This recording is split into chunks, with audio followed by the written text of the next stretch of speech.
আদায় করব। এই সদকাতুল ফিতির আদায় করার অন্যতম একটি কারণ হচ্ছে আমরা রমজানে রোজা রাখি।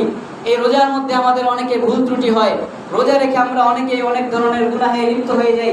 সগীরা গুনাহ অথবা কবিরা গুনাহ, মিথ্যা কথাও বলি, অথবা অন্য ধরনের চোখের গুনাহ, বিভিন্ন ধরনের গুনাহ হয়ে থাকে। তো এই গুনাহ থেকে আল্লাহ তাআলার কাছে মাফ এবং ক্ষমা পাওয়ার অন্যতম একটি মাধ্যম হচ্ছে সদকাতুল ফিতির। এই সদকাতুল ফিতির আদায় করার নিয়ম হচ্ছে ঈদের আগে আগে সদকাতুল ফিতির আদায় করে দেওয়া।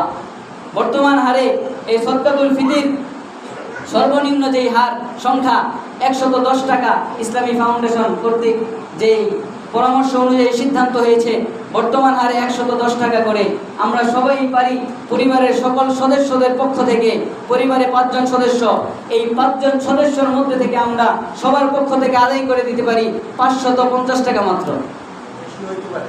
আর যাদের সম্পদ বেশি আছে তাদের জন্য আরেকটা অফার আছে যে 2805 টাকা, 2805 টাকা। যারা লক্ষ লক্ষ টাকার মালিক, 50 কোটি টাকার মালিক, 20 কোটি টাকার মালিক, তাদের কাছে এই 2805 টাকা কোনো ব্যাপারই না। তো তাদের জন্য এই সর্বোচ্চ এই সদকাতুল ফিতির আদায় করার পন্থা এবং মাধ্যম। তো আল্লাহ তাআলা আমাদেরকে সবাইকে সদকাতুল ফিতির আদায় করে আমাদের রমজানের সমস্ত ভুল ত্রুটিগুলোকে আল্লাহ তাআলার কাছে ক্ষমা চেয়ে নেওয়ার তৌফিক দান করেন। সবাই বলি আমিন।